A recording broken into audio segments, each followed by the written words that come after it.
Good morning, Mr. Ampande. Yes, I got your number from an officer from Lusaka who told me that you are the uncle to the president. So I thought I must contact you so that you can try to help me. I have tried all means and ways to try and have this matter resolved, but I'm not being successful. So the officer who gave me your number said, you are the uncle to the president, and you can help me to ensure that this matter maybe reaches His Excellency. I'm from the Copper Belt, Mpongwe district. We campaigned for the president in difficult times, and we campaigned on the principle that the president has encouraged private sector driven economy, and for us that is our hope. That is our hope, because government itself cannot employ, but private sector, if it is supported, we can also contribute to the growth of our economy. So my problem is that Mr. Muyambango got a tractor from our company, Interfertilizer, and he has never paid for it for 2 years now. We have tried to contact him. We have tried by all means to engage him on this matter. He has completely denied or neglected his responsibility to pay for this tractor. For 2 years, he has completely refused to pay. When I followed him in December, he told me he had presidential duties. But he was, when he told me to go to the house to drop a statement, I could see he was in the house there, seated in the veranda. But he told me that he was on presidential duties, he was at State House. So that is how I went back. When I pushed for payment in January, he engaged my suppliers. He got the barcode, the sticker on the tractor, and contacted my suppliers in Iran. And that is how he advised those suppliers to go to the police, Lusaka Central Police. So little did I know that all this time, when I've been pushing for money, he has been engaging my suppliers. So when he called me, come to Lusaka, then I tried to make some payment. When I got to Kwitu Lodge, I was arrested, taken to Lusaka Central Police. Lusaka Central Police, I stayed there for 4 days. 4 days. I was called to the interrogation room by officers there. I have a letter which I wrote to them. The officers said they are working on instructions from the DIG and the supplier. I insisted, who is the complainant? Is it the supplier or it is the DIG? They told me, no, you got the tractors from Iran and you've never paid for them. I said, no, I have proof of payment. The agreement is 25% of every consignment. Okay, so I have paid so much money towards these tractors. So I don't know what you are detaining me for, because as far as I'm concerned, this is a civil matter. And moreover, that same tractor you are talking about, which the DIG, you are saying you have instructions from the DIG, the tractor from the DIG has not even been paid for. Okay, he has just paid me a deposit. A tractor which is worth 400, He has been paying me 20, 30, 10, 20, just like that. So how does he become a complainant? No. It is, we won't go that way. We won't go that way. They brushed me off and took me back to the cells. So that is how I involved my colleagues.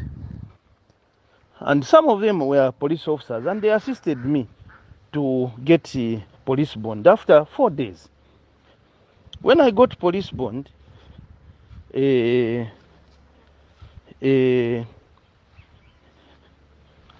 called the DIG. I said, you have sent police on me for just merely giving you a tractor to use, which you have not paid for. No, I'm not aware about that. I said, no, but if you're not aware, how come your name is being mentioned? No, but those suppliers, they have told me that you have not paid them in full. I said, so what, DIG, if I have not paid them in full? The agreement is that I pay 25% and I sell and remit the money. He cut the phone. That is how I returned to the copper belt, and I engaged a lawyer. When I returned to the copper belt, 2 days later, Mr. Muyambango sent a team of police officers together with that supplier to come and grab the rest of the tractors that are at our warehouse. So I told this officer, Mr. Piri, you were in Lusaka where you incarcerated me over a civil case. Now again you have followed me here. What brings you to the copper belt, Mr. Piri? No, we've come to grab the tractors. We have instructions from the DIG that those tractors be repossessed until you pay the supplier. I said, but what about my interest? What about the money that I paid the supplier? How is my money going to be recovered if these tractors will be collected and taken to Lusaka? I don't know where you want to take them. So I'm not releasing them. No, we have instructions to release. That is how I called some officer in Lusaka, the one who helped me with police bond. He said, is this in order, sir? Said, no, call the director CID, Mr. Yui. I called Mr. Yui. Mr. Yui instructed those officers to stop what they were doing because the matter was civil. I have also paid money. Why do you want to deprive him of the money that he has paid? And even when you are working on instructions from the DIG, how would you do something illegal? That is illegal. Can you stop what you are doing? That is how those officers left. So I have had the audience with the DIG to say, you have hate me so much, and I don't know why you've hate me so much. Surely, in your yard here, you have over 20 vehicles that you buy every week. You have all these officers that are giving you money every day. In the evenings, they bring money from this station, from that station. You have traffic officers at Makeni there. That traffic officer, female woman, whom he meets every evening to give him money. Why can't you give me the little money that you owe me? And the chapter is closed. Then he says, no, those tractors are not yours. I can't pay you. I said, DIG, how can you say those tractors are not mine? Because I have a contract. Why don't you just pay me? Because that supplier, you don't know him. You collected that tractor from me. How can you deal with my supplier? Again, a little did I know, Mr. Ampande, that Mr. Muyambango has even gotten the dealership from me, from our company, which employed about 60 people. Now our company only has 2 workers because that dealership has been revoked. And the dealership now has gone to Mr. Muyambango. But my cry is that Mr. Muyambango buys cars every week. Why can't he pay me? Mr. Muyambango together with Mosho, they are always together with Mosho and the lawyer who was convicted, Kabulungombe. They are always together. They are buying plots, he's building houses in Silverest there, in New Kasama. Surely, can you fail to pay your brother who trusted you with an item like a tractor, which is worth so much money and you don't want to pay? I have suffered, sir. Now, because I refused to get the tractors, Mosho, Mr. Muyambango and my supplier, and Kabulungombe, that lawyer who was convicted, who is on bail. Now they've started doing committal documents to commit me to prison to say I have refused to release the tractors. The same underhand methods that the PF were using, abusing the courts, manipulating the courts, that is what Mr. Muyambango is doing with Mosho and Kabulungombe, that suspended lawyer. Now, me, I'm just a young person who has tried to contribute to this nation in a way of employing my fellow youths. But I'm being deprived a chance to do business because my mistake was to give Mr. Muyambango a tractor. Mr. Muyambango, he gets a salary. Mr. Muyambango doesn't buy fuel. Mr. Muyambango doesn't buy food. Mr. Muyambango, he has people that are bringing cars every day to his yard. He's getting free plots. He's building every day. He's sending equipment vehicles to Kaoma at his farm.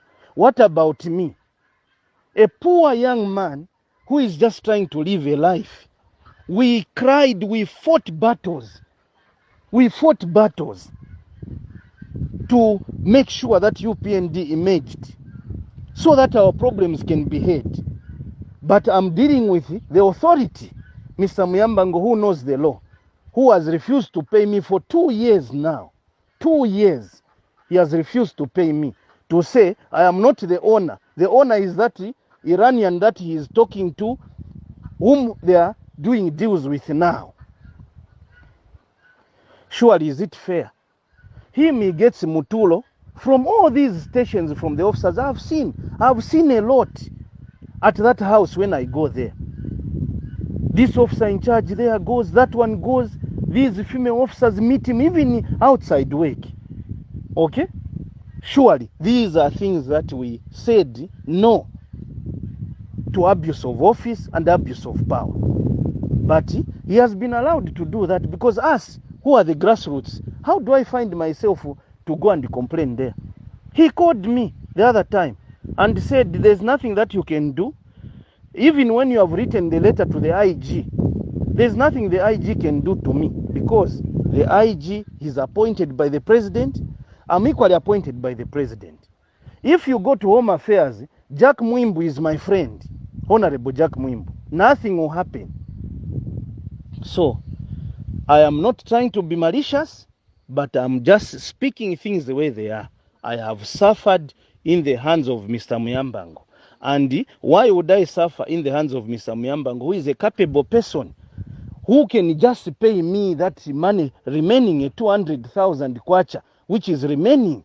Why can't he just pay me so that I can also continue with my life? After all, I have to pay my supplier too. But that supplier, he has turned him to be his supplier now. Killing me, killing a business which was doing fine. Our business had employed 60 people. But now, we have reduced it to nothing. Because he got that bigger dealership himself by scandalizing me, scandalizing our company.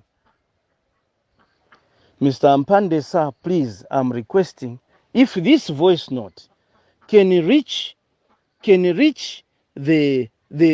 our HE, maybe I can be assisted, because I have engaged our PSC at our Kawana. I have engaged so many these government departments, including the IG. I wrote to the IG. I've got all the letters.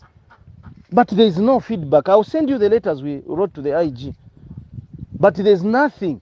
They just say, no, our hands are tight. Kaidi, if he's going to tell you that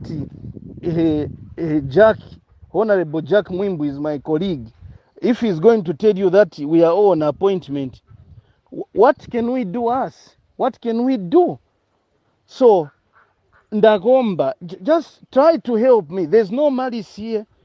I have all the paperwork which I'm going to forward to you. But I can see that that office, the powerful office, is being used to deprive us businessmen of an opportunity to grow. Ndarumba.